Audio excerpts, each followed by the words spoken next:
Hello అండి, subscribe చేసుకోండి. ఈరోజు సీరియల్లో సుమిత్ర దశరథ్ ఇంకా కార్తిక్ని చూసి షాక్ అయిపోయి అటు ఇటు చూసుకుంటూ వెళ్ళి ఒక స్తంభం వెనకాల దాక్కుంటుంది. అయితే సుమిత్ర తలలో ఉన్న పూలు కింద పడిపోతాయి ఆ కంగారులో. దశరథ్ ఏమో నడుచుకుంటూ వచ్చి ఆ పూల మీద కాలు వేయబోతూ ఆగిపోతాడు. ఆ పువ్వులు తీసి దశరథ్ ఇటు అటు చూస్తాడు, ఎవరైనా ఉన్నారా ఎవరైనా అని. సుమిత్ర ఏమో తన తలని నిమురుకుంటూ అయ్యో నాయే పడిపోయినాయి కదా అని అనుకుంటూ ఉంటుంది. దశరథ్ ఏమో ఆ కుంకుమ పక్కనే పూలు కూడా పెట్టేస్తాడు. పూజారి వచ్చి చెప్పండి అయ్యా అని అంటాడు. దశరథ్ ఏమో దక్షిణ ప్లేట్లోకి వేసి ఈరోజు నా పెళ్లి రోజు, నా భార్య నాతో రాలేదు, మా ఇద్దరి పేరున అర్చన చేయండి అని అంటాడు. పేర్లు చెప్పండి అని పూజారి అడగంగానే కార్తీక్ వచ్చి మా మామయ్య పేరు దశరథ, అత్త పేరు సుమిత్ర అని అనగానే పూజారి ఏమో ఇంతకు ముందు ఇలాంటి పేర్లతోనే అర్చన చేయించారే అని అంటాడు. కార్తీక్ ఏమో తనలో తాను మా అత్తని ఇంకా దీప తీసుకురాలేదు కదా, మరి పూజ ఎవరు చేయించుంటారు అని అనుకుంటుంటాడు. దశరథ్ ఏమో సుమిత్ర అయి ఉంటుందిరా అని అనగానే కార్తీక్ ఏమో మనుషుల్ని పోలిన మనుషులు ఉన్నట్టే జంట పేర్లను పోల్చిన జంటలు ఉంటాయి మావయ్య అని అనగానే దశరథ్ ఏమో అవునులే, నన్నే వద్దనుకొని వెళ్ళిపోయింది, పెళ్లి రోజు ఎందుకు గుర్తు పెట్టుకుంటుంది, ఎందుకు గుడికొచ్చి అర్చన చేయిస్తుంది అని అంటాడు. కార్తీక్ ఏమో పంతులు గారు మా అత్తయ్య మావయ్య పేరు మీద అర్చన చేయండి అని అంటాడు. అయ్యగారు వెళ్ళి అర్చన చేస్తూ ఉంటారు వీళ్ళ పేర్లు చెప్పుకుంటూ. దశరథ్ ఏమో దండం పెట్టుకుంటూ ఉంటాడు.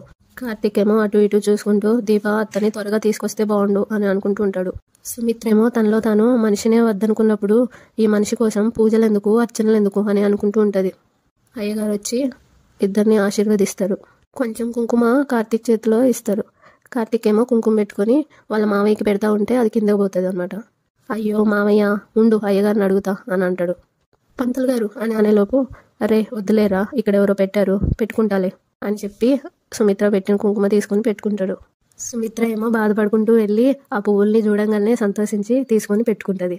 అటు జోష్న ఏమో ఇల్లు మొత్తం వెతికాను ఎక్కడా లేదు, మా మమ్మీని ఏం చేశారు, ఈ గ్యాప్లో మా మమ్మీని ఎక్కడ దాచారు అని అడుగుతా ఉంటే దీప ఏమో ఎవరిని బంధించాల్సిన అవసరం మాకు లేదు అని అంటది. జోష్న ఏమో ఇప్పుడు మా మమ్మీ మీ ఇంట్లో ఉందా లేదా అని అడుగుతూ ఉంటుంది. అప్పుడు దీప మొత్తం వెతికాను ఎక్కడా కనిపించలేదు అని చెప్పావు కదా అని అనగానే జోష్న ఏమో ఇప్పుడు కాదు నేను రాకముందు అని అంటా ఉంటే దీప ఏమో ఏదైనా ఆధారం ఉంటే పట్టుకో అని అంటది. అప్పుడు జోష్న దీప దగ్గరికి వెళ్ళి ఏళ్ళు చూపించుకుంటూ తప్పించుకోలేవు దీప అని అంటది. దీపేమో కళ్ళ ముందు వెళ్ళిపోతున్న తల్లిని వదిలేసి ఇప్పుడు వెతుకుతుంటే ఎలా దొరుకుతుంది అనుకున్నావు అని అనగానే జోష్న ఏమో మా మమ్మీ ఎక్కడుందో చెప్పకపోతే పరిణామాలు వేరేగా ఉంటాయి అని అంటది. వెంటనే దీప నువ్వు బెదిరిస్తే బెదిరిపోవడానికి నీ ఇంటి పని మనిషిని కాదు అని అనగానే జోష్న ఏమో డ్యూటీలో లేవని పొగరా అని అంటది. అప్పుడు దీప ఈ పొగరు పుట్టుకతోనే ఉంది అని అంటది. జోష్న ఏమో నీ పొగరు నేను దింపుతా అని అంటది. వెంటనే దీప ఆ పని నేను చేయాలి అని అనగానే జోష్న ఏమో నన్ను రెచ్చగొట్టొద్దు అని అనగానే దీప ఏమో ఆ పని నువ్వు చేయొద్దు అని అంటది. వెంటనే జోష్న మా మమ్మీకి ఏదైనా జరిగితే నేను నిన్ను నీ కూతుర్ని కూడా వదిలిపెట్టను అని అంటది.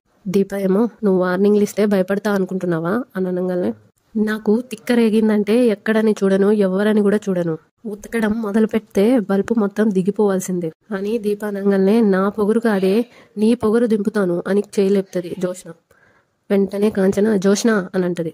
నా కోడలి ఒంటి మీద చెయ్యి పడింది అంటే నాకు కాళ్ళు లేవు అన్న సంగతి కూడా మర్చిపోతాను అని అనగానే జోష్న ఏమో నేను నీ మేనకోడలిని కాదా అని అంటది. అప్పుడు కాంచన మర్యాద కాపాడుకునేంత వరకే మేనకోడలే, కానీ చెయ్యి ఎత్తే వరకు వెళ్తే నాకు నా మేనకోడలి కంటే నా కోడలే ఎక్కువ అని అంటది. అయినా నీకు అత్త అనే గౌరవం ఉంటే అసలు నా ఇంటికి నువ్వు పోలీసులను తీసుకునే వచ్చేదానివే కాదు అని అనగానే జోష్న ఏమో నేను వచ్చింది నిన్ను చూసిపోవడానికి కాదు, నీ కోడల్ని తీసుకుపోవడానికి, అందుకే పోలీసులతో వచ్చాను అని అంటా ఉంటే కాంచనేమో ఎక్కడికే తీసుకెళ్లేది అని అనగానే పోలీస్ స్టేషన్ కి అని జోష్న అంటది. ఎందుకు అని కాంచన అడుగుతుంది.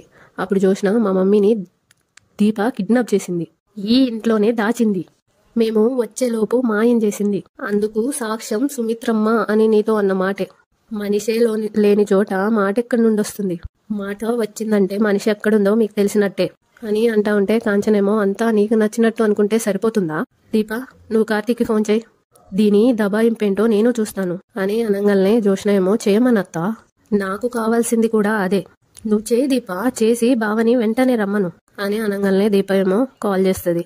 ఫోన్ ఏమో కార్లో ఉంటది. దీప ఏమో ఫోన్ లిఫ్ట్ చేయడం లేదత్తయ్య బావా అని అంటది. వెంటనే జోష్న మీరు దొరికిపోయారని బావకి అర్థమైనట్టున్నది, ఎస్ఐ గారు ఈ దీప మా మమ్మీని కిడ్నాప్ చేసింది, అడిగితే ఒప్పుకోదు, స్టేషన్ కి తీసుకెళ్లి మీ స్టైల్లో అడిగితే ఎక్కడుందో చెప్తుంది, అరెస్ట్ చేయండి అని అంటది. కాంచనేమో కంగారు పడుతూ ఎందుకు అరెస్ట్ చేస్తారు అని అరుస్తుంది. జ్యోత్స్న ఏమో మా మమ్మీ కనిపించకుండా పోవడానికి కారణం దీప అని నేను పోలీస్ స్టేషన్లో కంప్లైంట్ ఇచ్చాను కాబట్టి అని అంటది. నాకు దీప మీద అనుమానం ఉంది కాబట్టి అని ఉంటే కాంచనేమో అనుమానం ఉంటే అరెస్ట్ చేస్తారా అని అంటది. వెంటనే జ్యోత్స్న ఇంట్రాగేషన్ చేస్తారత్త. నిజాలు బయటపడితే అప్పుడు యాక్షన్ తీసుకుంటారు. ఎస్ఐ గారు ఏంటి చూస్తున్నారు? మా డాడీని గన్తో షూట్ చేసింది ఈవిడ గారే. ఈ దీపకి మాకు శత్రుత్వం ఉంది. మా మమ్మీకి ఈ దీపకి పడదు. కోర్టులో కేసు కూడా రన్ అవుతుంది అని ఉంటే ఎస్ఐ ఏమో కానిస్టేబుల్స్ దీపని కస్టడీలో తీసుకోండి అని అంటాడు. కాంచనేమో ఎస్ఐ గారు అని అనగానే ఆ ఎస్ఐ సారీ మేడం, కంప్లైంట్ తీసుకున్న తర్వాత మేము ఇంట్రాగేషన్ చేయాల్సిందే అని అంటారు. అప్పుడు కాంచన అలాగైతే నన్ను అరెస్ట్ చేయండి ఫస్ట్ అని అంటది. అప్పుడు జ్యోత్స్న ఏమో నిన్నెందుకు అరెస్ట్ చేస్తారత్త అని అడుగుతుంది. కాంచనేమో ఇది నా ఇల్లు, నా ఇంట్లోనే మీ అమ్ముందని నువ్వు కంప్లైంట్ చేసావు. మామూలుగా అయితే నా కొడుకు సమాధానం చెప్పాలి. వాడు అందుబాటులో లేడు కాబట్టి బాధ్యత నాదే. ఎస్ఐ గారు ముందు నన్ను అరెస్ట్ చేయండి అని అనగానే జ్యోత్స్న ఏమో సారీ అత్త, నేను కంప్లైంట్ చేసింది దీప మీద. దీపనే తీసుకెళ్తారు ఎస్ఐ గారు, మీరు దీపని తీసుకురండి అని అంటది. కాంచనేమో దీప చేయి పట్టుకొని దీపతో పాటు నేను కూడా వస్తాను అని అంటది. అప్పుడు దీప అత్తయ్య మీరు రావద్దు, బాబాయ్ ఇంటికి వచ్చిన తర్వాత జరిగింది చెప్పండి, ఏం చేయాలో బావే చూసుకుంటాడు అని అనగానే కాంచనేమో వాడు ఫోన్ లిఫ్ట్ చేయట్లేదు కదా దీప అని అంటది. నిన్నైతే వీళ్ళతో ఒంటరిగా పంపలేను అని అంటది. ఈవిడ శివనారాయణ గారి మనవరాలైతే నేను కూతుర్ని, దీనికే ఇంత పొగురుంటే నాకెంత పొగురుండాలి. నిన్ను అరెస్ట్ చేయించి దాని పరపతి చూపించింది. నిన్ను నిర్దోషిగా బయటకు రప్పించి నా నిజాయితీ ఏంటో దీనికి చూపిస్తాను. ఎస్ఐ గారు పదండి అని అనగానే జ్యోత్స్న ఏమో సరే అత్త, కాలం మారింది కదా, అందుకే కోడలి వెంట అత్తలు నడుస్తున్నారు. ఈ ఓడిపోయే యుద్ధాలు ఎన్నాళ్ళు చేస్తారో నేను చూస్తాను, పదండి ఎస్ఐ గారు అని అంటది. దీప ఏమో తనలో తాను అమ్మ ఇంట్లో లేదంటే ఎక్కడికి వెళ్ళిపోయింది అని ఆలోచిస్తూ ఉంటది. బావ నా కోసం గుళ్ళో ఎదురు చూస్తూ ఉంటాడు, బావ ఫోన్ కూడా లిఫ్ట్ చేయడం లేదు, ఈ విషయం వెంటనే బావకి చెప్పాలి అని ఆలోచించుకుంటూ ఉంటది తనలో తాను. జ్యోత్స్న ఏమో ఎస్ఐ గారు తీసుకురండి అని బయటకు వెళ్ళిపోతుంది. ఎస్ఐ ఏమో కానిస్టేబుల్స్ తీసుకురండి అని బయటకు వెళ్ళిపోతాడు. దీప కూడా వాళ్ళ వెనకాలే వెళ్ళిపోతుంది. కాంచనేమో దీప అనుకుంటూ వెనకాలే వెళ్తుంది.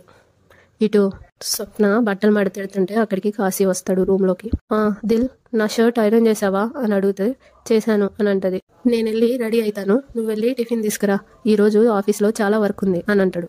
అప్పుడు స్వప్న నిజం చెప్పు అని అనగానే నిజమేంటి అని అడుగుతాడు. అప్పుడు స్వప్న నువ్వు నా దగ్గర దాస్తున్నావే అది అని అంటది.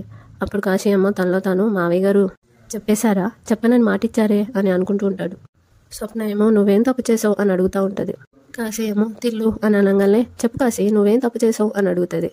వెంటనే కాశీ నేను ఎలాంటి వాడినో నీకు తెలియదా అని అనగానే స్వప్న ఏమో తెలుసు, నువ్వు నీలా కాకుండా కొత్తగా ప్రవర్తించిన ప్రతిసారి నువ్వు తప్పు చేస్తూనే ఉన్నావు కాశీ అని అనగానే కాశీ ఏమో ఏది పడితే అది మాట్లాడుకు తిల్లు అని అంటాడు.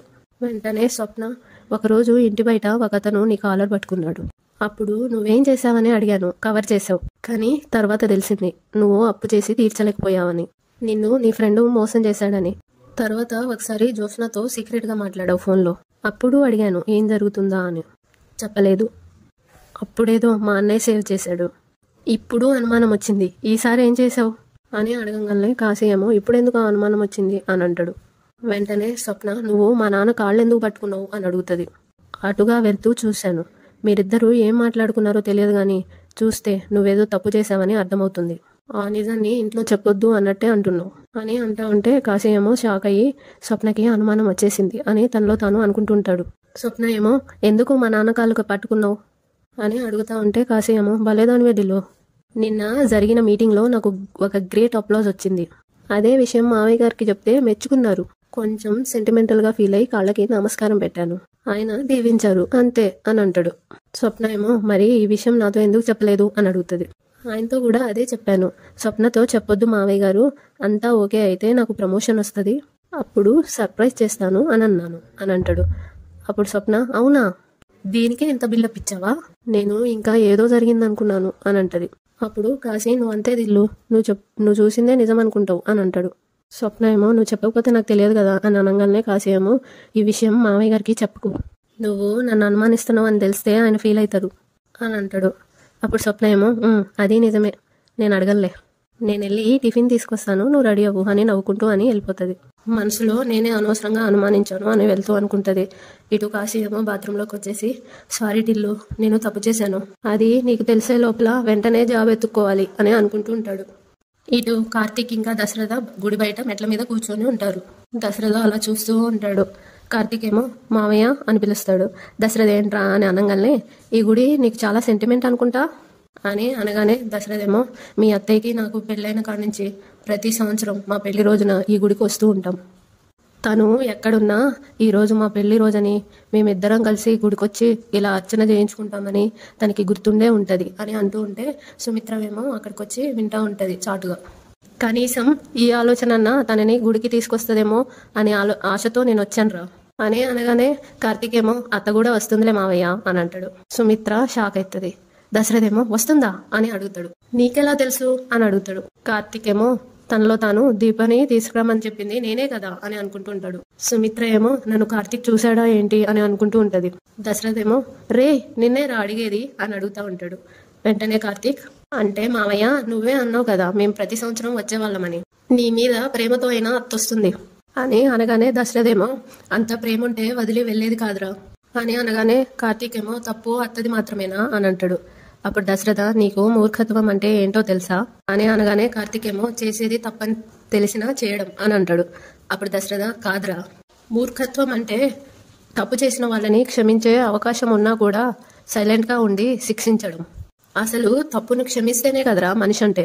క్షమించే ఆలోచన చేయకుండా మనిషిని దూరం పెడుతున్నాడు అంటే వాడిది మూర్ఖత్వం కాక మరేమవుతుంది. మీ అత్త విషయంలో నేను మూర్ఖుడిలాగే ప్రవర్తించాను. మా నాన్న అప్పటికీ చెప్తూనే ఉన్నాడు, కోడలతో మాట్లాడరా, మీ ఇద్దరూ కలిసి మునుపట్లా ఉండండిరా అని. నేనే పంతానికి పోయి బంధాన్ని తెంపుకున్నాను, ప్రేమించే మనిషిని దూరం చేసుకున్నాను అని బాధపడుతూ అంటాడు. అక్కడ సుమిత్ర కూడా బాధపడుతూ ఉంటది. కార్తీకేమో, మావయ్య నీకు విషయం తెలుసా, మనల్ని మనస్ఫూర్తిగా ప్రేమించే వాళ్ళు మనకెప్పుడూ దూరం అవ్వరు. వాళ్ళు మనకి దగ్గరగానే ఉంటారు. మనకి వాళ్ళకి మధ్య ఉన్న బంధం విడిపోనివ్వదు. అత్త దీపం మీద ఉన్న కోపంతో తాళి తీసిందే తప్ప నువ్వంటే గౌరవం లేక కాదు. కానీ ఆ తప్పు నువ్వు క్షమించలేకపోయావు. ఇప్పటికీ దాని గురించి బాధపడుతూనే ఉన్నావు అని అంటా ఉంటే దశరథేమో, నువ్వింకా గతంలోనే ఉన్నావురా. నేను బాధపడుతుంది నా భార్య తప్పు చేసిందని కాదు, నన్ను అర్థం చేసుకోలేదు అని. నాకు తన మీద కోపం వచ్చింది, వస్తుందిరా. తన భర్తని నేను తన మీద కోపపడిపోతే పక్కింటి వాళ్ళ మీద పడతానా? నా ప్రేమని తనకిచ్చినప్పుడు నా కోపాన్ని కూడా తనకే కదా ఇవ్వాలి. ప్రేమని తీసుకుంటది కానీ కోపాన్ని తీసుకోదా? ఆ ప్రమిదలో వెలుగుతున్న దీపాలని చూడు, జంటగా ఎంత బాగా వెలుగుతున్నాయో. ఆ ప్రమిదని జీవితం అనుకుంటే అందులో వెలిగే జ్యోతులు భార్యాభర్తలు. టైం అయిపోయే వరకు అవి అలా జంటగా కలిసి వెలగాల్సిందే. బ్రతుకు పూర్తయ్యే వరకు భార్యాభర్త కలిసి జంటగా బతకాల్సిందే. అప్పుడు గాలి వచ్చి ఒక జ్యోతిగా ఆరిపోతుంది. అప్పుడు దశరథేమో కంగారు పడుతూ, అరే కార్తీక్, ఒక జ్యోతిగా ఆరిపోయిందిరా చూసావా అని అంటాడు. నా ఇంటి దీపం నాతో లేదని దేవుడు నాకు చెప్పినట్టే ఉంది. ఆరిపోయిందంటే అర్థమేంట్రా, మీ అత్తయ్యకి ఏమైందిరా అని ఏడుస్తూ తను క్షేమంగా ఉందో లేదో అని కంగారు పడుతూ ఉంటాడు. అప్పుడు కార్తీక్ ఆయన చేతులు పట్టుకొని, మావయ్య మావయ్య అత్తకి ఏం కాదు అని అంటాడు. అప్పుడు దశరథ, తనకేం కాకపోతే దీపాలతో నన్ను నా భార్యని పోల్చుకొని చెప్తున్నప్పుడే ఎందుకు దీపం మారిపోవాలి? జంటగా వెలగాల్సిన జ్యోతులు వంటిగా ఎందుకు మిగిలిపోవాలి? దీపం కొండెక్కిందా నా ఆశలు అడగంటాయా? రే కార్తీక్, భయంగా ఉందిరా, దేవుడు నాతో ఏదో చెప్తున్నాడు. మీ అత్తయ్యకి ఏదైనా అయితే మాత్రం నేను బతకలేనురా అని ఏడుస్తుంటాడు. సుమిత్రేమో అది వింటూ అటు ఏడుస్తూ ఉంటది. కార్తీకేమో మావయ్య అని అంటా ఉంటే దశరథేమో నా ఇంటి దీపం వెలగాలి అని ఏడుస్తా ఉంటే గాలొచ్చి పక్క జ్యోతికి కూడా అంటుకుంటది. రెండు వెలుగుతా ఉంటాయి. అప్పుడు అటు చూస్తూ దశరథ నవ్వుతూ, ఒరే కార్తీక్, దీపం వెలిగిందిరా చూసావా? రెండిట్లో ఒకటి ఆరిపోతేనే తోటి జ్యోతి చూడలేక దాన్ని వెలిగించింది, దానికి వెలుగుని పంచింది. ఆ దీపాన్ని చూసి నాలాంటి వాడు బుద్ధి తెచ్చుకోవాలి అని అంటూ ఉంటాడు. కార్తీక్ ఏమో, అత్త క్షేమంగానే ఉందని ఇప్పటికైనా నమ్ముతావా మావయ్య అని అడుగుతాడు. అప్పుడు దశరథ్, నమ్ముతాన్రా, కానీ దేవుడు నాకు పరీక్ష పెట్టాడు. భార్య దూరం అయితే ఎంతకాలం నువ్వు బాధని మోయగలుగుతావా అని చాలా పెద్ద పరీక్ష పెట్టాడు. ఇక మోయలేనురా, ఓపిక అయిపోయింది అని అంటా ఉంటే కార్తీక్ ఏమో, అలా అనుకు మావయ్య, నువ్వే అన్నావు కదా భార్యాభర్తల్ని జ్యోతులతో పోల్చాలి, ఆరిపోతే అపశకనం అని. తోటి జ్యోతి ఆరిపోతే మరో జ్యోతి ఆరిపోయిందా? ఓపికగా ఎదురు చూసింది, గాలి సహాయం తీసుకొని తోటి జ్యోతిని వెలిగించింది. నువ్వు ఓపికగా చూడాలి మావయ్య. ఏమో, అత్త ఇక్కడికి రావచ్చేమో, నీ ముందుకి వచ్చి నిలబడొచ్చేమో, నీతో మాట్లాడొచ్చేమో, ఎవరికి తెలుసు అని అంటా ఉంటే దశరథేమో కష్టం రా, నీ అత్త ముఖం చూసే అర్హత కూడా నాకు లేదు. తప్పు చేసిన మనిషిలా తన ముందు తలదించుకొని నిలబడ్డం తప్ప నేనేమీ చేయలేనురా అని అంటాడు. అప్పుడు కార్తీక్, అలా అనకు మావయ్య, అత్త మనసు కూడా నీలాగే ఆలోచిస్తూ ఉంటుంది అని అంటూ సుమిత్రని చూసేస్తాడు కార్తీక్. సుమిత్ర ఏమో షాక్ అవుతుంది. అంతటితో ఈ రోజు ఎపిసోడ్ అయిపోతుంది. 500కి దగ్గరలో ఉన్న సబ్స్క్రైబ్ చేసుకోండి కదా.